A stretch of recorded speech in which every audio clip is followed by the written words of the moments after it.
Hi കൂട്ടുകാരെ, ഇത് ഞാൻ വന്നിട്ടുള്ളത് രജിസ്റ്റർ നമ്പർ 8. എന്താണ് രജിസ്റ്റർ നമ്പർ 8? ഭവന സന്ദർശന രൂപരേഖ. ഏറ്റവും പ്രാധാന്യമർഹിക്കുന്ന ഒരു രജിസ്റ്ററാണ് ഭവന സന്ദർശന രൂപരേഖ. അപ്പോൾ എൻ്റെ അടുത്ത് കുറച്ച് പേര് പറഞ്ഞിട്ടുണ്ടായിരുന്നു, രജിസ്റ്റർ ഒന്ന് കാണിച്ച് സംസാരിക്കാമോ. ഞാൻ ഇവിടെ അടുത്തുള്ള ഒരു അംഗനവാടി ചെന്നിട്ട് അടുത്തുള്ള ദൂരെയുള്ള അംഗനവാടി ചെന്നിട്ട് ഒരു രജിസ്റ്റർ തപ്പി എടുത്തിട്ടുണ്ട് കേട്ടോ. അപ്പോൾ ഇതാണ് ഭവന സന്ദർശന രൂപരേഖ. നിങ്ങൾക്ക് കാണാമോ? ഭവന സന്ദർശന രൂപരേഖ ഇതാണ്. അപ്പോൾ ഈ രജിസ്റ്ററിനെ കുറിച്ചാണ് ഇന്ന് ഞാൻ സംസാരിക്കുന്നത്. ഓക്കെ, അപ്പം നമുക്ക് ഈ രജിസ്റ്ററിൻ്റെ ഉദ്ദേശങ്ങൾ എന്തൊക്കെയാണെന്ന് നോക്കാം. ഈ രജിസ്റ്ററിൻ്റെ ഉദ്ദേശം എന്ന് പറയുന്നത് സ്ത്രീകളെയും കുട്ടികളെയും സംബന്ധിച്ച് പലവിധ ആരോഗ്യ പ്രശ്നങ്ങളും അസുഖങ്ങളും ഉണ്ടാകുന്ന സമയമാണ് ഈ ഗർഭകാലം എന്ന് പറയുന്നത്. അതുപോലെ കുട്ടികൾക്ക് 2 വയസ്സാകും വരെയുള്ള കാലഘട്ടം എന്ന് പറയുന്നത്.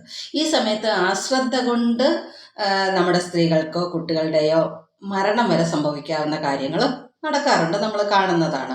ഏരിയയിലൊക്കെ റിപ്പോർട്ട് ചെയ്യപ്പെടുമ്പോൾ MBR വഴിയൊക്കെ റിപ്പോർട്ട് ചെയ്യപ്പെടുന്നുണ്ട്. അശ്രദ്ധ കൊണ്ടൊക്കെ ഒരുപാട് കാര്യങ്ങൾ സംഭവിക്കുന്നുണ്ട്. കുഞ്ഞിൻ്റെയൊക്കെ മരണം, അമ്മമാരുടെ മരണം ഒക്കെ സംഭവിക്കുന്നുണ്ട്. അപ്പോൾ 2 വയസ്സ് വരെയുള്ള സമയം എന്ന് പറയുന്നത് ഏറ്റവും പ്രാധാന്യമുള്ള സമയമാണ്.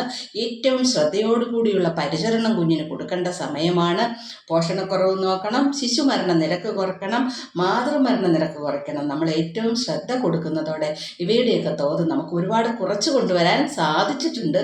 ഇനിയും നമുക്കത് സാധ്യമാകും. ഈ സമയത്ത് നിരന്തരമായിട്ടുള്ള ഗൃഹ സന്ദർശനം നമുക്ക് വേണം. പരിചരണവും പ്ലാൻ ചെയ്യുന്നതിനും നൽകുന്നതിനും അവ രേഖപ്പെടുത്തുന്നതിനും നമുക്ക് കഴിയണം. അപ്പോൾ നമുക്ക് ഈ രജിസ്റ്റർ കൊണ്ട് ഗൃഹസന്ദർശനം എന്ന് വേണം എന്ന് പ്ലാൻ ചെയ്യാൻ പറ്റും. എന്തൊക്കെ പരിചരണം കൊടുക്കാൻ പറ്റും എന്ന് പ്ലാൻ ചെയ്യാൻ പറ്റും. നല്ല സേവനം നൽകാൻ പറ്റും. ഇതെല്ലാം നമ്മുടെ രജിസ്റ്ററിൽ രേഖപ്പെടുത്തുവാനും നമുക്ക് കഴിയും. അതാണ് ഈ രജിസ്റ്ററിൻ്റെ ഉദ്ദേശ്യം. ഈ രജിസ്റ്ററിൻ്റെ കാലാവധി ഘടന എന്താണ്? ഈ രജിസ്റ്ററിന് 2 ഭാഗങ്ങളാണുള്ളത്. ഭാഗം 1 ഗർഭകാലത്തും കുട്ടിക്ക് 24 മാസം, അതായത് 2 വയസ്സ് ആകുന്നത് വരെയും സന്ദർശനം പ്ലാൻ ചെയ്യുന്ന, അതായത് ആസൂത്രണം ചെയ്യുന്നതിനും തുടർ പ്രവർത്തനം നടത്തുന്നതിനും ഈ രജിസ്റ്റർ നമ്മൾ ഉപയോഗിക്കുന്നു. ഈ രജിസ്റ്ററിലെ ഓരോ വരിയും ഓരോ അമ്മയ്ക്കും അവരുടെ കുട്ടിക്കും ഉള്ളതാണ്. ഓരോ പേജിലും 6 വരികളുണ്ട്. ഇങ്ങനെ ഓരോ പേജിലും 6 ഗർഭിണികളെയും അവരുടെ കുഞ്ഞുങ്ങളെയും നമുക്ക് ഉൾപ്പെടുത്തുവാനായിട്ട് കഴിയും. ഭാഗം 2 എന്താണ്? പ്രത്യേക പരിഗണന കൊടുക്കേണ്ട കുട്ടികളുടെയും ഗുരുതരമായ പോഷണക്കുറവുള്ള കുട്ടികളുടെയും വിവരങ്ങൾ രേഖപ്പെടുത്തുന്നതിനും തുടർ നിരീക്ഷണം നടത്തി അവരുടെ പോഷണക്കുറവ് പരിഹരിക്കുന്നതിനും ഈ ഭാഗം നമ്മൾ ഉപയോഗിക്കുന്നു.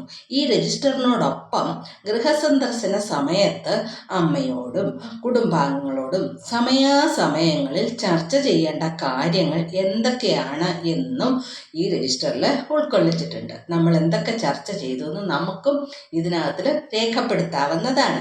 ഒരു അംഗനവാടി പ്രദേശത്ത് എത്ര ജനനങ്ങൾ നടക്കുന്നു എന്നതിനെ ആശ്രയിച്ചിരിക്കും ഈ രജിസ്റ്ററിൻ്റെ കാലാവധി എന്ന് പറയുന്നത്.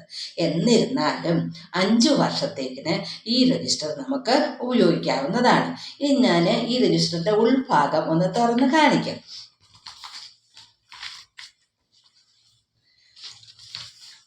ഇതിൻ്റെ ഉള്ളിലോട്ട് വരുമ്പോൾ ഭാഗം 1, ഈ ഭാഗം 1 കാണാമോ? ഭാഗം 1 ഒന്ന് നോക്കിയാട്ട് എങ്ങനെയാണ് ഈ രജിസ്റ്റർ. ഇതിൻ്റെ ഭാഗം 1 എന്താണ്? കുടുംബത്തിൻ്റെയും വ്യക്തികളുടെയും ക്രമനമ്പർ. കുടുംബത്തിൻ്റെയും വ്യക്തികളുടെയും ക്രമനമ്പർ. 2ാം കോളത്തിൽ അമ്മയുടെയും കുട്ടിയുടെയും പേര്. 3ാമത്തെ കോളത്തിൽ ഗർഭാവസ്ഥ. ഗർഭാവസ്ഥ നോക്കിക്ക്, ഇവിടെ രേഖപ്പെടുത്തേണ്ടത് 4 മുതൽ 6 മാസം വരെയാണ്. കണ്ടല്ലോ, ശ്രദ്ധിച്ചോ? 4 മാസം മുതൽ 6 മാസം വരെ. അടുത്തത് 4ാമത്തെ കോളത്തിൽ ഗർഭാവസ്ഥ 7 മുതൽ 8 മാസം വരെ. അത് കഴിഞ്ഞിട്ട് 7 മുതൽ 9ാം മാസം വരെയാണ്. അതായത് 4 മുതൽ 6-ാം മാസം വരെയും 7 മുതൽ 9-ാം മാസം വരെയും, അതായത് 3-ാം കോളവും 4-ാം കോളം. അപ്പം ആദ്യത്തെ 1, 2, 3 മാസങ്ങൾ ഇവിടെ വരുന്നില്ല, അതായത് ഫസ്റ്റ് ട്രൈമസ്റ്റർ. ഇവിടെ വരുന്നത് second trimester and third trimester ആണ്. പിന്നീട് വരുന്നത് ജനന ദിവസമാണ്. അത് നോക്കിക്കേ, അതിൻ്റെ താഴെ എഴുതിയിട്ടുണ്ട്, ജനന സമയത്ത് കൂടെ ഉണ്ടാകുകയോ അല്ലെങ്കിൽ ഏറ്റവും അടുത്ത ദിവസം സന്ദർശിക്കുക. നമ്മൾ ഒന്നുകിൽ ഹോസ്പിറ്റലൈസ്ഡ് ആയിരിക്കുമല്ലോ ഇപ്പോഴത്തെ പ്രസവവും ഡെലിവറികളെല്ലാം. ആ സമയത്ത് നമ്മളും ഹോസ്പിറ്റലുണ്ടെങ്കിൽ ആ സമയം തന്നെ അത് രേഖപ്പെടുത്താവുന്നതാണ്. അല്ലെന്നുണ്ടെങ്കിൽ നമ്മൾ എന്നാണോ അറിയുന്നത് ആ ഡേറ്റിൽ അവിടെ രേഖപ്പെടുത്തുക. എങ്ങനെയായാലും നമ്മൾ അറിയുന്നത് എപ്പോഴാണോ, നമ്മളൊരു കുഞ്ഞിൻ്റെ ജനനം അറിയുന്നത് എപ്പോഴാണോ അപ്പോഴാണ് അത് രേഖപ്പെടുത്തുന്നത്. അപ്പോൾ കോളം 1 എന്താണ് എഴുതേണ്ടത്? കുടുംബത്തിൻ്റെയും വ്യക്തികളുടെയും ക്രമ നമ്പർ എന്ന് പറഞ്ഞാൽ എന്താണ്? കുടുംബത്തിൻ്റെ ക്രമ നമ്പർ എന്ന് പറയുന്നത് എന്താണ്? കുടുംബ സർവേ രജിസ്റ്ററിലെ നമ്പറാണ് കുടുംബത്തിൻ്റെ നമ്പർ. വ്യക്തിയുടെ നമ്പർ എന്ന് പറയുന്നത് എന്താണ്? ആ കുടുംബ രജിസ്റ്റർ നമ്പർ പ്രകാരം ആ കുടുംബത്തിൽ 5 പേരുണ്ടെങ്കിൽ അതിൽ എത്രാമതാണോ ഈ അമ്മയുള്ളത് അതാണ് അമ്മയുടെ നമ്പർ. അത് കഴിഞ്ഞിട്ടുള്ള നമ്പറാണ് അതിന് ശേഷം, അമ്മയ്ക്ക് ശേഷം വേറെ ആരെങ്കിലും ഉണ്ടെങ്കിൽ അതിനും ശേഷമായിരിക്കുമല്ലോ കുഞ്ഞിനെ നമ്മൾ എൻ്റർ ചെയ്യുന്നത്. അതാണ് കുഞ്ഞിൻ്റെ നമ്പർ അവിടെ എഴുതേണ്ടത്. മനസ്സിലായോ? പിന്നീട് അമ്മയുടെ പേരും അമ്മയുടെ പേര് കഴിഞ്ഞിട്ട് കുട്ടിയുടെ പേര് എഴുതുമ്പോൾ നമുക്ക് ഉണ്ടായ കുഞ്ഞിന് പേരില്ലല്ലോ. അപ്പം നമ്മൾ എന്ത് ചെയ്യും? ഗീത എന്നാണ് അമ്മയുടെ പേരെങ്കിൽ നമ്മൾ എഴുതും ബേബി ഓഫ് ഗീത എന്നെഴുതും. പിന്നീട് അമ്മയുടെ കാര്യങ്ങളാണ് ആദ്യം 3-ാം കോളത്തിൽ, അത് സെക്കൻഡ് ട്രൈമസ്റ്റർ തൊട്ടുള്ള കാര്യങ്ങളാണ് ചോദിച്ചിരിക്കുന്നത്. അവിടെ നിന്ന് നമ്മൾ പൊക്കത്തിൽ നമ്മളൊന്ന് ആസൂത്രണം ചെയ്യണം. അത് ഇപ്പോൾ ഈ കോളം മനസ്സിലാക്കി തന്നിട്ട് ഞാൻ അതേക്കുറിച്ച് സംസാരിക്കാം. അപ്പോൾ ഈ 5 വരെയുള്ള കോളം മനസ്സിലായെന്ന് തോന്നുന്നു. ഈ രജിസ്റ്ററിൻ്റെ ഇതാണ് രജിസ്റ്ററിൻ്റെ. പിന്നെ കണ്ടിന്യൂസ് ആയിട്ട് ഇങ്ങോട്ടുള്ളത് നോക്കണം. കുഞ്ഞിൻ്റെ കാര്യങ്ങളാണ്, അതായത് ആഴ്ച അല്ലേ, ആദ്യ ആഴ്ചകൾ, ആദ്യ മാസം, ശൈശവാവസ്ഥ അങ്ങനെ അത് ലാസ്റ്റ് വരുമ്പോൾ കുട്ടി 18 മാസം മുതൽ 24-ാം മാസം വരെ ഉള്ള കാര്യങ്ങളാണ് ലാസ്റ്റ് കോളത്തിൽ കിടക്കുന്നത്. നിങ്ങളുടെ രജിസ്റ്റർ എടുത്ത് വെച്ചിട്ട് ഒന്ന് വായിച്ചു നോക്കുക, അപ്പം നിങ്ങൾക്കത് മനസ്സിലാകും. അപ്പോൾ ഇതാണ് രജിസ്റ്റർ നമ്പർ 8, ഭവന സന്ദർശന രൂപരേഖ. ഏറ്റവും പ്രാധാന്യം അർഹിക്കുന്ന ഒരു രജിസ്റ്ററാണിത്. അതുകൊണ്ട് തന്നെ ഈ രജിസ്റ്റർ നന്നായിട്ട് മനസ്സിലാക്കി നന്നായിട്ട് കൈകാര്യം ചെയ്യേണ്ടത് അത്യാവശ്യമാണ്. ഇതുവഴി നമുക്ക് കുഞ്ഞുങ്ങളുടെയും അമ്മമാരുടെയും പോഷണക്കുറവും മരണനിരക്കും ഒരുപാട് കുറയ്ക്കാനായിട്ട് കഴിയും. നമുക്ക് നോക്കാം എന്തൊക്കെയാണ് ഇതിനകത്ത് നമ്മൾ ചെയ്തു വെക്കേണ്ടതെന്ന്. നമ്മൾ ഒരുപാട് സ്റ്റെപ്പ് ബൈ സ്റ്റെപ്പായിട്ടല്ലേ ഇത് ചെയ്യുന്നത്. അപ്പോൾ ആദ്യമായിട്ട് നമ്മൾ ഭാഗം 1 1 വയസ്സ് വരെയുള്ള കുട്ടികളുടെ പേരുകൾ ട്രാൻസ്ഫർ ഷീറ്റിൽ നിന്നും എടുത്ത് ആദ്യം പ്രായമാകുന്നത് ആദ്യം എന്ന ക്രമത്തിൽ എഴുതണം. അതായത് എന്താണ്? 2 വയസ്സ് പൂർത്തിയാകുന്ന കുട്ടി ആരാണോ അവരാണ് ആദ്യം വരേണ്ടത്. 2 വയസ്സ്, അതായത് 1 വയസ്സും 11 മാസവുമുള്ള കുട്ടി, നമുക്ക് 2 വയസ്സ് വരെയാണ് നമുക്ക് ഈ രജിസ്റ്ററിൽ ഉപയോഗിക്കാൻ പറ്റുന്നത് ഒരു കുഞ്ഞിനെ. അപ്പം 1 വയസ്സും 11 മാസവുമുള്ള കുഞ്ഞിനെ ആദ്യം എഴുതണം. എവിടുന്ന്? ട്രാൻസ്ഫർ ഷീറ്റിൽ നിന്ന് എഴുതണം. ഞാൻ നേരത്തെ പറഞ്ഞു തന്നു, ട്രാൻസ്ഫർ ഷീറ്റ് ഇല്ല എങ്കിൽ നിങ്ങളൊരു ബുക്ക് അതിനായിട്ട് സ്വീകരിക്കേണ്ടതാണ്. അതിലോട്ട് ഈ പ്രായമനുസരിച്ചുള്ള കുഞ്ഞുങ്ങളെ എഴുതി സൂക്ഷിക്കേണ്ടതാണ്. അപ്പം ഏറ്റവും ഒടുവിൽ വരുമ്പോൾ എന്താകും? ഏറ്റവും ഒടുവിൽ വരുമ്പോൾ അപ്പോൾ ഈ മാസം ജനിച്ച കുഞ്ഞിനെ നമുക്ക് കിട്ടും. അതായത് 0 ഏജിലുള്ള കുഞ്ഞിനെ നമുക്ക് കിട്ടും. അപ്പം പിന്നീട് എന്താണ് ചെയ്യുക? പ്ലാനറിൻ്റെ ആദ്യ ഭാഗത്ത് എന്ത് ചെയ്യണം? സ്ഥിരതാമസക്കാരായ കുട്ടികളുടെ പേരുകൾ എഴുതുക. കുട്ടിയുടെ പേരിനോടൊപ്പം എപ്പോഴും അമ്മയുടെ പേര് കൂടി ചേർക്കണം. എങ്കിലേ നമുക്ക് പെട്ടെന്ന് മനസ്സിലാകത്തുള്ളൂ. ചിലപ്പോൾ ഏരിയയിൽ ഒരേ പേരിൽ തന്നെ 3, 4 കുട്ടികൾ കാണും, 2, 3 കുട്ടികളൊക്കെ കാണും. അപ്പോൾ കുഞ്ഞിൻ്റെ പേരിൻ്റെ നേരെ അമ്മയുടെ പേരൂടെ ഒന്ന് എഴുതി ചേർക്കാനായിട്ട് ശ്രദ്ധിക്കുക.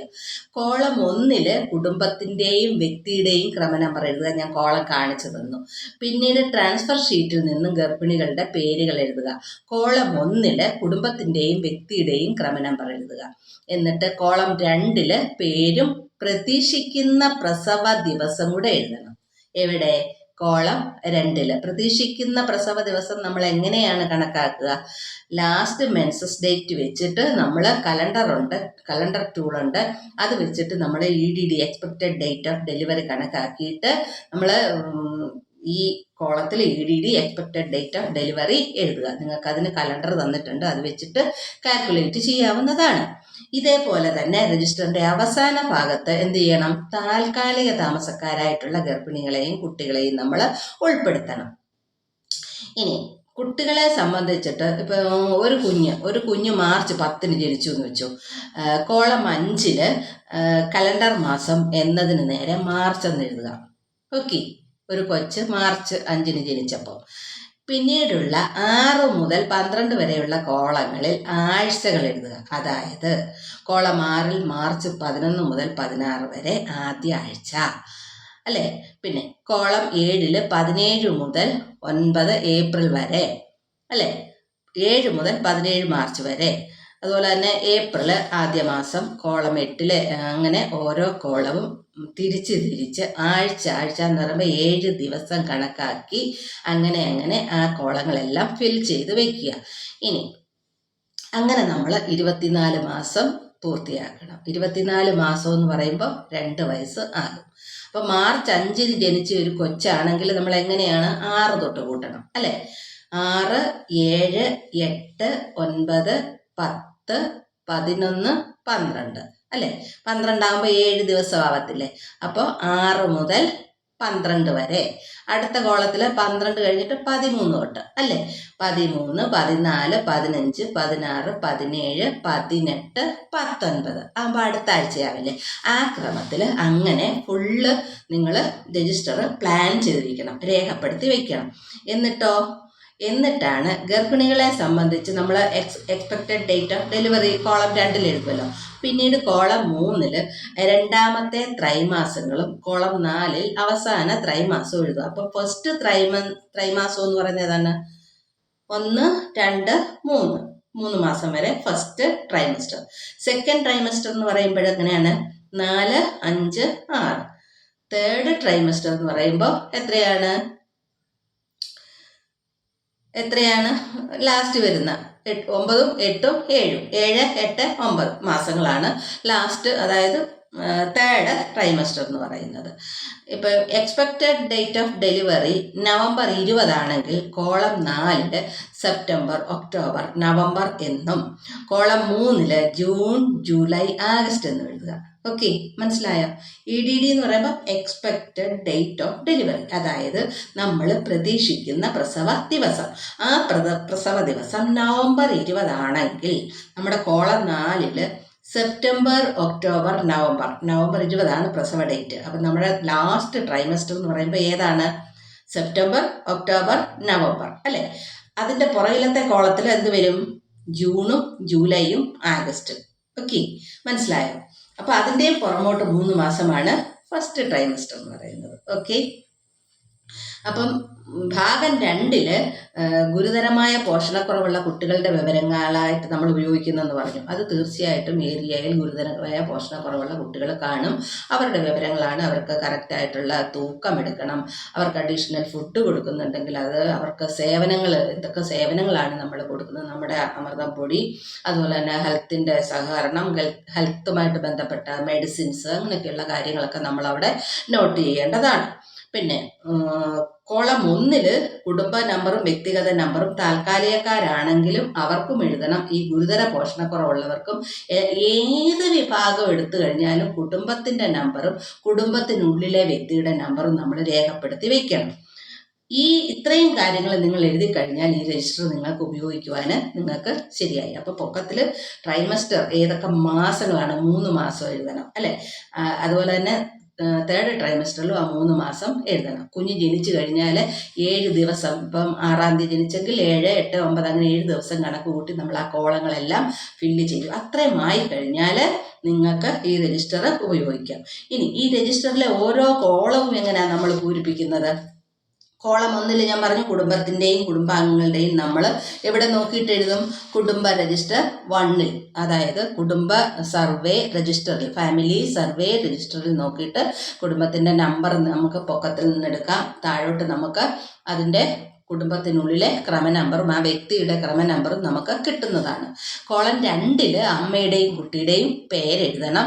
5, 6 എന്നീ രജിസ്റ്ററുകളിൽ ഉള്ളതുപോലെ ഗർഭിണികളുടെയും കുട്ടികളുടെയും പേരുകൾ എഴുതണം. ഒരു രജിസ്റ്ററിലും വ്യത്യാസം വരരുത്. ഞാൻ ആദ്യം മുതലേ പറയുന്ന രജിസ്റ്റർ എഴുതുമ്പോൾ കുടുംബ വിവര രജിസ്റ്ററിൽ, കുടുംബ സർവേ രജിസ്റ്ററിൽ നിങ്ങൾ എങ്ങനെയാണോ പേര് വെച്ചിരിക്കുന്നത്, എന്താണോ അവിടുത്തെ വ്യക്തിയുടെ ക്രമ നമ്പർ, എന്താണോ കുടുംബ നമ്പർ, എത്രയാണോ ജനന തീയതി, അതേ മറ്റുള്ള രജിസ്റ്ററിൽ എല്ലായിടവും വരാം. ഒരിടത്തും മാറിപ്പോകാൻ ഇടം വരരുത്. കുട്ടിക്ക് പേരിട്ടില്ല എങ്കിൽ നമ്മൾ എന്തു ചെയ്യും? അച്ഛൻ്റെയോ അമ്മയുടെയോ പേര് ചേർത്ത് കുട്ടിയുടെ പേര് എഴുതാവുന്നതാണ്. പേരിട്ടില്ല എങ്കിൽ ബേബി ഓഫ് ഗീത എന്നോ അല്ലെങ്കിൽ സൺ ഓഫ് സുകുമാരൻ എന്നോ അല്ലെങ്കിൽ daughter of so and so നമുക്കങ്ങനെ എഴുതാവുന്നതാണ്. കോളം 3 മുതൽ 12 വരെ ഗർഭാവസ്ഥ മുതൽ പ്രസവിച്ച് കുട്ടിക്ക് 24 മാസം തികയുന്നത് വരെ പ്രത്യേക കാലഘട്ടത്തിൽ എഴുതാൻ ഓരോ കോളത്തിൻ്റെയും മുകളിൽ സ്ഥലമുണ്ട്. ആ സമയത്ത് എത്ര പ്രാവശ്യം ഗൃഹസന്ദർശനം നടത്തണം എന്നും ഓരോ കോളത്തിൻ്റെ മുകൾ ഭാഗത്ത് പറയുന്നുണ്ട്. ശ്രദ്ധിച്ചൊന്ന് നോക്കണം നിങ്ങൾ. 3 മുതൽ 12 വരെയുള്ള പൊക്കത്തിലുള്ള 3 മുതൽ 12 വരെയുള്ള കോളത്തിൽ ഗർഭാവസ്ഥ മുതൽ പ്രസവിച്ച് കുട്ടിക്ക് 24 മാസം തികയുന്നത് വരെ പ്രത്യേക കാലഘട്ടങ്ങളിൽ എഴുതാൻ ഓരോ കോളത്തിൻ്റെയും മുകളിൽ സ്ഥലമുണ്ട്. ആ സമയത്ത് എത്ര പ്രാവശ്യം ഗൃഹസന്ദർശനം നടത്തണം എന്നും ഓരോ കോളത്തിൻ്റെയും മുകൾ ഭാഗത്തുള്ളത് ശ്രദ്ധിച്ച് നോക്കി മനസ്സിലാക്കി വയ്ക്കുക. ഓക്കെ. ഇനി ഗർഭാവസ്ഥ 4 മുതൽ 6 മാസം നമുക്ക് കുറഞ്ഞത് 2 സന്ദർശനമെങ്കിലും നടത്താമല്ലോ. 2 സന്ദർശനം മസ്റ്റാണ്. 3 എന്തെങ്കിലും പ്രത്യേകത ഉണ്ടെങ്കിൽ നമുക്ക് 3 4 ആവാം. പക്ഷേ 2 സന്ദർശനം മസ്റ്റാണ്. ഇതനുസരിച്ച് പോഷൻ ട്രാക്കറിൽ അല്ലെങ്കിൽ നിങ്ങളുടെ ഫോണിൽ എൻ്റർ ചെയ്യുന്നതനുസരിച്ചാണ് നിങ്ങളുടെ ഇൻസെൻറ്റീവ് നിങ്ങൾക്ക് കിട്ടുന്നത്. അപ്പോൾ ഈ ഒരു സന്ദർശനം മസ്റ്റാണ്. അത് നിങ്ങൾ ബുക്കിൽ രേഖപ്പെടുത്തുന്നല്ല, ഒരു NNM കോർഡിനേറ്റർ ഫോൺ നോക്കുന്നതിനോടൊപ്പം തന്നെ ഈ ഭവന സന്ദർശന രൂപരേഖ എന്നുള്ള രജിസ്റ്ററിലൂടെ നോക്കുന്നതായിരിക്കും. അപ്പം നമ്മുടെ ഫോണിൽ എന്താണോ നിങ്ങൾ ചെയ്തിരിക്കുന്നത് അത് നമ്മുടെ രജിസ്റ്ററിലും ഉണ്ടാവണമെന്നുള്ളത് മസ്റ്റാണ്. ഫോൺ വന്നതുകൊണ്ട് ഈ അനുബന്ധമായിട്ടുള്ള 11 രജിസ്റ്ററുകൾ തൊടണ്ട, അത് ചെയ്യണ്ട എന്ന് വിചാരിച്ചിരിക്കുന്ന ചില ടീച്ചർമാരുണ്ട്. പക്ഷേ അത് ശരിയല്ല. ഫോണിനോടൊപ്പം തന്നെ രജിസ്റ്ററും അപ് ടു ഡേറ്റ് ആക്കി അന്നുള്ള വിവരങ്ങൾ കൃത്യമാക്കി വെച്ച് തന്നെ പോകേണ്ടതാണ്. ഇനി നമ്മളിപ്പോൾ എന്താ പറഞ്ഞത്? 4 മുതൽ 6 മാസം വരെ, 4, 5, 6 മാസം വരെ നമ്മൾ 2 സന്ദർശനം നടത്തണം. അപ്പം ഗൃഹസന്ദർശനം നടത്തേണ്ട തീയതി നമ്മളൊന്ന് ആസൂത്രണം ചെയ്യണം, ഏതൊക്കെ ഡേറ്റുകളിൽ നമ്മൾ പോകണമെന്നുള്ളത്. എന്നിട്ട് ഗൃഹസന്ദർശനം നടത്തിയ തീയതി എഴുതണം. അപ്പോൾ നമുക്ക് പ്ലാനിങ് ഉണ്ട്. നമ്മൾ പ്ലാൻ ചെയ്തു, നമ്മൾ ആ ഡേറ്റിൽ പോകുന്ന തീയതി എഴുതണം. ഇനി നമ്മൾ ആ പ്ലാൻ ചെയ്തത് ഒരു 3-ാം തീയതിയാണെന്ന് വെച്ചു, നമുക്കന്ന് പോകാൻ പറ്റിയില്ല.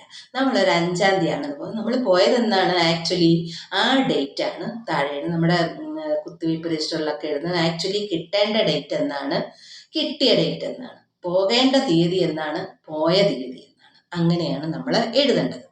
പ്രത്യേകമായി ശ്രദ്ധയിൽപ്പെട്ട കാര്യങ്ങൾ, പിന്നീടുള്ള സന്ദർശന സമയത്ത് ശ്രദ്ധിക്കേണ്ട കാര്യങ്ങൾ എന്നിവ നോട്ട് ചെയ്യുക. നമ്മൾ അനുബന്ധമായിട്ട് ഒരു ഡയറി നമ്മുടെ കയ്യിലുണ്ടാവണം. നമ്മുടെ ഭവന സന്ദർശന രൂപരേഖ എന്ന് പറയുന്ന രജിസ്റ്ററിൻ്റെ കോളം വളരെ ചെറുതാണ്. അതുകൊണ്ട് ഒരു പ്രഗ്നൻറ്റിൻ്റെ വീട്ടിൽ ചെല്ലുമ്പോൾ അവരുടെ എല്ലാ വിവരങ്ങളും നമ്മൾ സംസാരിക്കുന്ന അല്ലെങ്കിൽ അവർക്കുള്ള വിഷമങ്ങൾ പറയുന്ന എല്ലാ വിവരങ്ങളും നമുക്ക് ഈ രജിസ്റ്ററിൽ ഉൾപ്പെടുത്താൻ പറ്റത്തില്ല. ഷോർട്ടായിട്ടുള്ള കാര്യങ്ങളെ നമുക്ക് എഴുതാൻ പറ്റത്തുള്ളൂ. വിസിറ്റിൻ്റെ ഡേറ്റും എഴുതാൻ പറ്റത്തുള്ളൂ. അപ്പം നമ്മൾ എന്താ ചെയ്യുക? നമ്മളൊരു രജിസ്റ്ററിൽ നമ്മൾ കൊണ്ടുപോകുന്ന ഒരു അഡീഷണൽ രജിസ്റ്ററിൽ അവരുടെ ബാക്കി കാര്യങ്ങളെല്ലാം രേഖപ്പെടുത്തി വെക്കേണ്ടതാണ്. ഇൻ കേസ് ആർക്കും ഒന്നും സംഭവിക്കാതിരിക്കട്ടെ. പക്ഷെ ഓരോ കാര്യങ്ങൾ ഇങ്ങനെ സംഭവിക്കുന്നുണ്ട്. എങ്ങനെയായാലും ഒന്നുകിൽ കുഞ്ഞിന് ആപത്ത് സംഭവിക്കാം, അല്ലെങ്കിൽ അമ്മയ്ക്ക് ആപത്ത് സംഭവിക്കാം. തീർച്ചയായിട്ടും അങ്ങനെ ഒരു ആപത്ത് സംഭവിച്ചാൽ ആദ്യം തിരക്കുക, തൊട്ടടുത്തുള്ള അംഗനവാടിയുമായിട്ട് നിങ്ങൾക്ക് സഹകരണം ഉണ്ടായിരുന്നോ? അംഗനവാടി ടീച്ചർ ഇവിടെ വരുമായിരുന്നോ? തീർച്ചയല്ലേ? ചോദിക്കൂലേ? അങ്ങനെ ചോദിക്കുമ്പം നമ്മുടെ കയ്യിൽ വ്യക്തമായിട്ടുള്ള രേഖയുണ്ടായിരിക്കണം, വ്യക്തമായിട്ടുള്ള തെളിവുണ്ടായിരിക്കണം. ഈവൻ അവിടെ ഒരു മദ്യപാനിയായിട്ടുള്ള ഭർത്താവാണ് ഉണ്ടാകുന്നത്, അല്ലെങ്കിൽ അന്വേഷിക്കാത്ത ഭർത്താവാണ് ഉണ്ടാകുന്നത്, എന്തെങ്കിലും സാഹചര്യമായിക്കോട്ടെ, അവിടെ ഒരു അടി നടന്നു, അല്ലെങ്കിൽ എന്തെങ്കിലും ഒരു പ്രശ്നം ഉണ്ടായി, അത് നിമിത്തം കുഞ്ഞിനെന്തെങ്കിലും ശാരീരികമായിട്ടുള്ള പ്രശ്നങ്ങളുണ്ടായി, അമ്മയ്ക്ക് എന്തെങ്കിലും പ്രശ്നമുണ്ടായി, അതൊരു കേസായി പുലിവാലായി എങ്കിൽ നമ്മളോടൊരു ചോദ്യം ചോദിച്ചാൽ ഈ ഡേറ്റിൽ ഞാൻ അവിടെ പോയിരുന്നു, അന്ന് എനിക്ക് കാണാൻ കഴിഞ്ഞതൊക്കെ ഞാൻ ഡയറിയിൽ എഴുതിയിട്ടുണ്ട്. ഇതാണ് നമ്മുടെ ഡയറി എന്ന് പറയുന്നത്. നിങ്ങൾക്ക് മനസ്സിലായി എന്ന് ഞാൻ വിചാരിക്കുന്നു. അത് നിങ്ങളുടെ സുരക്ഷിതത്വത്തിന് വേണ്ടിയിട്ടും നിങ്ങൾക്ക് നല്ലൊരു ഡാറ്റ കളക്ഷന് വേണ്ടിയിട്ടും നിങ്ങളുടെ ഏരിയയിലുള്ള A to Z കാര്യങ്ങൾ, ഒരു കുടുംബത്തിലെ A to Z കാര്യങ്ങൾ നിങ്ങൾക്ക് അറിയണം, നിങ്ങൾ അറിഞ്ഞിരിക്കണം എന്നുള്ളത് കൊണ്ടുമാണ് ഇത് ഞാൻ സംസാരിക്കുന്നത്. ഓക്കെ, ഗൃഹസന്ദർശന സമയത്ത് ശ്രദ്ധയിൽപ്പെട്ട പ്രധാന കാര്യങ്ങൾ എഴുതുവാൻ കോളത്തിൽ നമുക്ക് സ്ഥലമുണ്ടെങ്കിൽ പറയുന്നു സ്ഥലമുണ്ട്, എഴുതണം. പക്ഷെ നമുക്ക് എത്ര കണ്ട് എഴുതാൻ പറ്റും? അത് പോയിന്റഡ് ആയിട്ട് നമുക്ക് എഴുതാൻ പറ്റത്തുള്ളൂ. ഓരോ കോളങ്ങൾക്കും 2 വരികളുണ്ട്.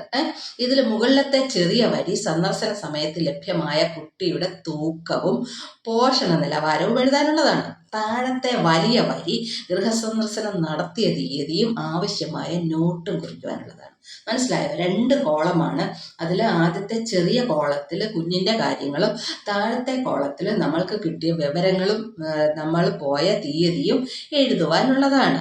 അപ്പം താഴത്തെ വലിയ വരയിൽ എന്താണ് എഴുതേണ്ടത്? ഗൃഹസന്ദർശന തീയതിയും നമുക്ക് കിട്ടിയ വിവരങ്ങളും.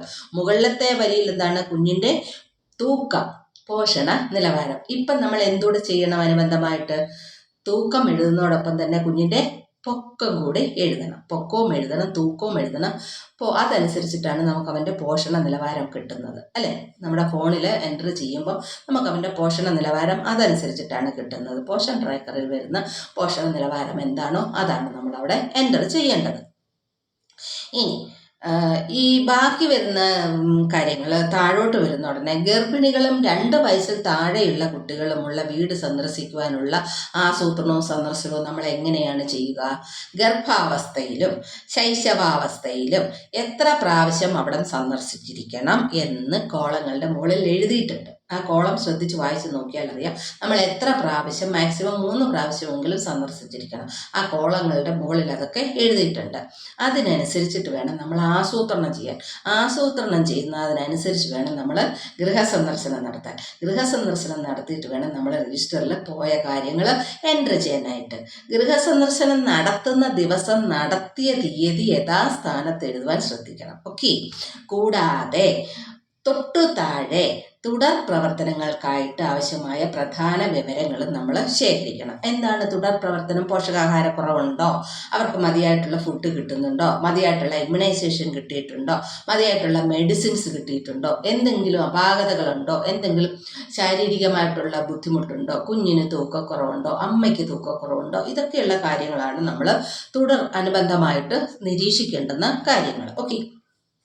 ഓരോ ദിവസങ്ങളിലും ആരെയാണ് സന്ദർശിക്കേണ്ടതെന്നും സന്ദർശന സമയത്ത് എന്തെല്ലാം കാര്യങ്ങളാണ് ശ്രദ്ധിക്കേണ്ടതെന്നും എന്നും നിങ്ങൾ ശ്രദ്ധിച്ച് ഈ രജിസ്റ്റർ നിങ്ങൾ പോകുമ്പോൾ, ഈ രജിസ്റ്റർ കൊണ്ട് പോകുമ്പോൾ എന്തൊക്കെയാണ് നിങ്ങൾ ചോദിക്കേണ്ടത്, നിങ്ങൾ എന്തൊക്കെയാണ് നിങ്ങൾ ശ്രദ്ധിക്കേണ്ടത് എന്നുള്ള നിങ്ങളുടെ അറിവിനെ വർദ്ധിപ്പിക്കുവാനായിട്ട് ഈ രജിസ്റ്റർ നിങ്ങളെ സഹായിക്കുന്നതാണ്. ആർക്കൊക്കെയാണ് പ്രത്യേക പരിഗണന നൽകേണ്ടതെന്നത് ഒരു മുൻഗണനാ ലിസ്റ്റ് തയ്യാറാക്കാനും ഈ രജിസ്റ്റർ നിങ്ങളെ സഹായിക്കും. ഓക്കെ. ഇനി നമ്മൾ ഈ രജിസ്റ്റർ പരിശോധിക്കുമ്പോൾ, ഈ രജിസ്റ്റർ ഒന്ന് നോക്കുമ്പോൾ ആരെയെല്ലാമാണ് നമ്മൾ സന്ദർശിക്കേണ്ടത് എന്നൊന്ന് കണ്ടെത്തണം. എന്നിട്ട് ശരിയായിട്ടുള്ള ക്രമത്തിൽ ആ സന്ദർശിക്കേണ്ട ഭവനം, ആ സന്ദർശിക്കേണ്ട ആൾക്കാരുടെ പേര്, കുട്ടികളുടെ പേര്, അതൊക്കെ നമ്മളൊന്ന് നോട്ട് ചെയ്ത് വയ്ക്കണം. എന്നിട്ട് നമുക്കത് സന്ദർശന സമയത്ത് ഏതൊക്കെ വീടുകളിൽ പോകണം, ആരെയൊക്കെ നമ്മൾ കാണണമെന്ന് നമുക്കൊരു മുൻകൂർ ധാരണ ഉണ്ടാക്കാനായിട്ട് ഇത് നല്ലതാണ്. ഇപ്പം കോളം 3 എന്താണെന്നാണ് ഞാൻ പറഞ്ഞത്? ഗർഭാവസ്ഥ 4 മുതൽ 6 മാസം വരെ. ഭക്ഷണത്തിൻ്റെ അളവ് കൂട്ടാൻ പറയാം, അല്ലേ? കൂടുതൽ പ്രാവശ്യം ഭക്ഷണം കഴിക്കാൻ പറയാം, അല്ലേ? IFA ടാബ്ലറ്റ്, TT എന്നിവ ലഭിച്ചുവെന്ന് നമുക്ക് ഉറപ്പുവരുത്താം. കാലാകാലങ്ങളിൽ പ്രസവ സുരക്ഷാ പരിശോധനകൾ നടത്തുന്നുണ്ടെന്ന് നമുക്ക് ഉറപ്പുവരുത്താം. അത് നോട്ട് ചെയ്ത് വയ്ക്കുക. IFA ടാബ്ലറ്റ് എത്ര എണ്ണം കിട്ടി, അത് നിങ്ങൾ കഴിക്കുന്നുണ്ടോ, ഏത് സമയത്താണ് കഴിക്കുന്നത്, അനുബന്ധ പ്രശ്നങ്ങൾ എന്തെങ്കിലും ഉണ്ടോ, TT എടുത്തോ, ഇങ്ങനെയൊക്കെ ഇങ്ങനെയൊക്കെയുള്ള നിങ്ങൾക്ക് എന്തെങ്കിലും പോഷണക്കുറവിൻ്റെ അപര്യാപ്തതയുണ്ടോ, JPHനെ കാണണേ അല്ല ഡോക്ടറെ കാണണേ, ഇങ്ങനെയൊക്കെയുള്ള നിർദ്ദേശങ്ങൾ നമുക്ക് കൊടുക്കുവാനായിട്ടും നമ്മൾ എന്തൊക്കെ നിർദ്ദേശങ്ങൾ നൽകിയെന്ന് നമുക്ക് രജിസ്റ്ററിൽ രേഖപ്പെടുത്തുവാനായിട്ട് സാധിക്കും. ഇനി 7 മുതൽ 9 മാസം വരെയോ കുടുംബം പ്രസവത്തിനായിട്ട് തയ്യാറെടുപ്പ് നടത്തിയിട്ടുണ്ടോ എന്ന് നമുക്ക് ഉറപ്പുവരുത്താൻ പറ്റും. നമ്മുടെ മോഡ്യൂളുകളിൽ നമുക്ക് 21 മോഡ്യൂൾ ഉണ്ടായിരുന്നല്ല, ILA മോഡ്യൂൾ, അത് മറന്നില്ലെന്ന് വിചാരിക്കുന്നു എല്ലാവരും. ആ ILA മോഡ്യൂളുകളിൽ ഈ പ്രസവത്തിന് അനുബന്ധിച്ച് നടത്തേണ്ട തയ്യാറെടുപ്പുകളെ കുറിച്ച് പറയുന്നുണ്ട്. കുറേ കാര്യങ്ങൾ അതിൽ വിശദീകരിക്കുന്നുണ്ട്. അതെല്ലാം നമുക്കിവിടെ പ്രയോഗിക്കാവുന്നതാണ് അല്ലേ. കുടുംബം ഇതിന് തയ്യാറായിട്ടുണ്ടോ, മൂത്ത കുട്ടി ഉണ്ടെങ്കിൽ അതിനെ ആര് നോക്കും, ഈ ഗർഭിണിയുടെ കൂടെ ആരാണ് ഹോസ്പിറ്റലിൽ നിൽക്കുന്നത്, ആംബുലൻസ് അറേഞ്ച് ചെയ്തിട്ടുണ്ടോ, തൊട്ടടുത്തുള്ള വണ്ടിയുടെ നമ്പർ അറിയാമോ, അത്യാവശ്യം വേണ്ട ഡോക്ടറുടെ നമ്പർ സേവ് ചെയ്തിട്ടുണ്ടോ, ഇങ്ങനെയൊക്കെയുള്ള കാര്യങ്ങൾ നമ്മൾ അടിയന്തരമായിട്ട് അന്വേഷിച്ച് ഉറപ്പുവരുത്തേണ്ടതാണ്.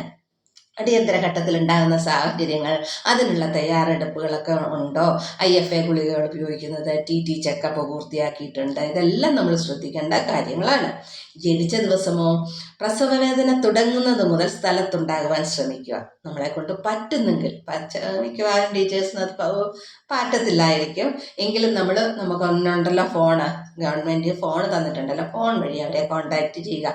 ഈ പ്രസവവേദന തുടങ്ങുന്ന സമയം തൊട്ട് അവർ ഹോസ്പിറ്റലിലായി ഡെലിവറി നടക്കുന്ന സമയം വരെയും അത് കഴിഞ്ഞതിന് ശേഷവും നമ്മൾ ഫോൺ മുഖാന്തരം അവരെ കോൺടാക്റ്റ് ചെയ്യുക. നമുക്ക് കഴിയുന്നത്ര എത്ര വേഗത്തിൽ നമുക്ക് അവിടെ ചെന്ന് അവരെ കുഞ്ഞിനെ അമ്മയെ നിരീക്ഷിക്കാൻ പറ്റുമോ അതിന് നമ്മൾ തയ്യാറാകുക. ഓക്കെ, ഇത് സാധ്യമായില്ല, നമുക്കിങ്ങനെ പ്രസവിച്ച ഉടനെ അല്ല പ്രസവവേദന തുടങ്ങുന്നൊന്നും നമുക്ക് പോകാൻ പറ്റത്തില്ല. നമ്മുടെ ഒരു സ്ഥിതി അതാണ്. നമ്മുടെ കുഞ്ഞുങ്ങൾ അങ്കണവാടി നമ്മൾ 2 സ്റ്റാഫേ ഉള്ളൂ. അപ്പം നമുക്ക് അവരെ ഇട്ടേച്ചൊന്നും പെട്ടെന്നൊന്നും പോകാനൊന്നും പറ്റത്തില്ല.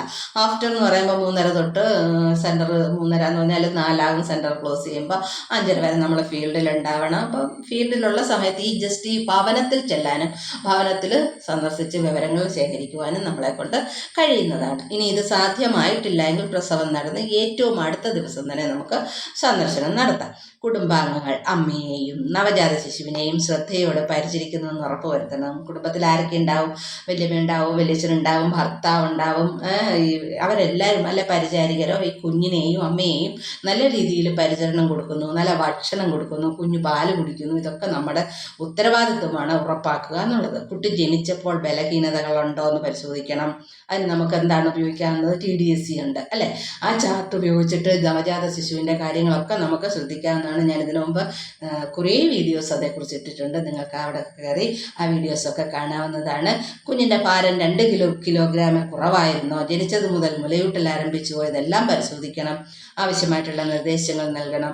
രജിസ്റ്ററിൻ്റെ അവസാന ഭാഗത്ത് ആവശ്യമായതും ശ്രദ്ധിക്കേണ്ടതുമായ എല്ലാ വിവരങ്ങളും അടങ്ങിയ ഭാഗമുണ്ട്.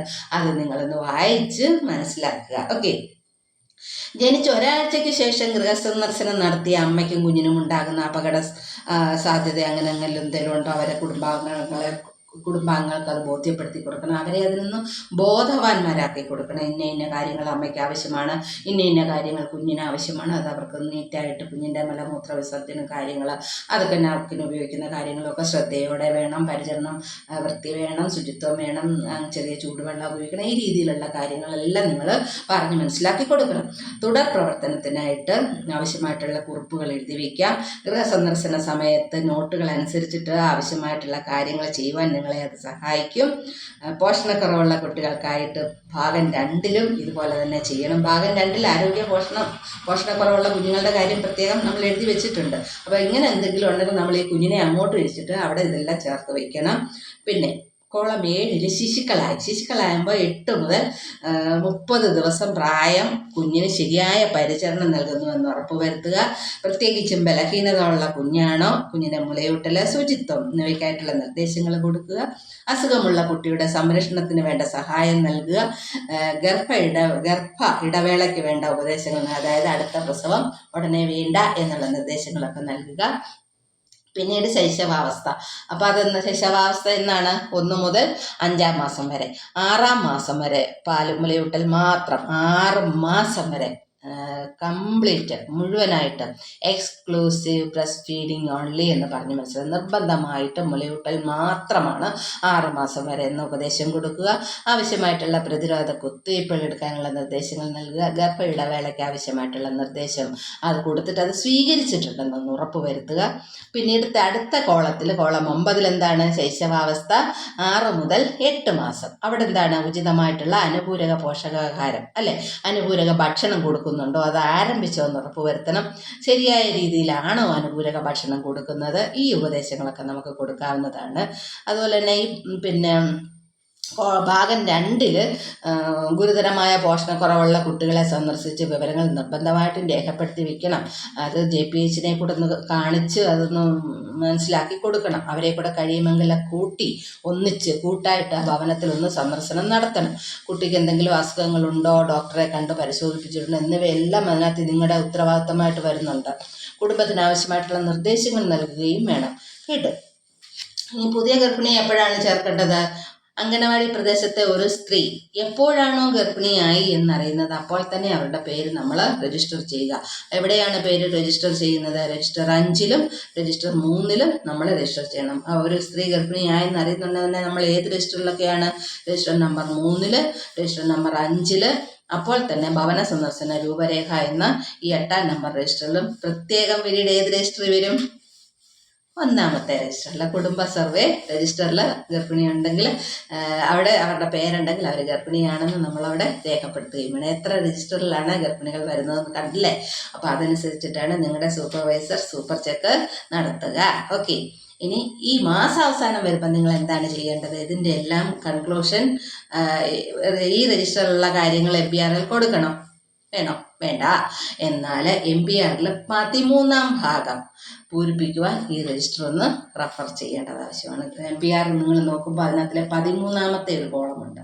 ആ കോളം പൂരിപ്പിക്കുമ്പോൾ ഈ രജിസ്റ്ററിൻ്റെ പ്രാധാന്യം അവിടെ വരുന്നതാണ്. അപ്പോൾ അത് ശ്രദ്ധിക്കുക. അപ്പോൾ ഈ രജിസ്റ്റർ 8-ാം നമ്പർ രജിസ്റ്റർ എന്തായിരുന്നു? ഭവന സന്ദർശന രൂപരേഖ. ഈ രജിസ്റ്റർ ഏറ്റവും പ്രാധാന്യം അർഹിക്കുന്ന ഒരു രജിസ്റ്ററാണ്. രജിസ്റ്റർ നമ്പർ 8 എല്ലാവർക്കും മനസ്സിലായി എന്ന് ഞാൻ വിചാരിക്കുന്നു. നിങ്ങളുടെ കയ്യിലുള്ള രജിസ്റ്റർ എടുത്തു വെച്ചുകൊണ്ട് എൻ്റെ ഈ വീഡിയോയുടെ കാണുമ്പോൾ നിങ്ങൾക്ക് അതിൻ്റെ കോളങ്ങളും അത് ചെയ്യേണ്ട കാര്യങ്ങളും എല്ലാം മനസ്സിലാക്കാൻ പറ്റുന്നതാണ്. വീഡിയോ ഇഷ്ടമായിട്ടുണ്ടെങ്കിൽ ലൈക്ക് ചെയ്യുക, കമൻറ്റ് ചെയ്യുക. കൂടെ ഒരു കാര്യം നിർബന്ധമായിട്ട് ചെയ്യണേ, ഒന്ന് സബ്സ്ക്രൈബ് ചെയ്യണേ. സബ്സ്ക്രൈബ് ചെയ്യാതെ ഒരുപാട് പേര് കാണുന്നുണ്ട് കേട്ടോ, എനിക്കറിയാം. അപ്പോൾ ഒന്ന് സബ്സ്ക്രൈബ് ചെയ്യുക. തൊട്ടടുത്ത് വരുന്ന ബെൽ ബട്ടണിനോട് ഒന്ന് പ്രസ് ചെയ്താൽ ഞാനിടുന്ന വീഡിയോയുടെ നോട്ടിഫിക്കേഷൻ നിങ്ങൾക്ക് അപ്പോൾ തന്നെ കിട്ടുന്നതാണ്. അപ്പോൾ എല്ലാവരും ഹാപ്പി ആയിട്ടിരിക്കുക, സന്തോഷമായിട്ടിരിക്കുക. ഓക്കെ. അടുത്ത വീഡിയോയിൽ, അതായത് രജിസ്റ്റർ നമ്പർ 9 ഞാൻ ഉടനെ വരുന്നതായിരിക്കും. Okay, thank you. It's me Usha Shanavas.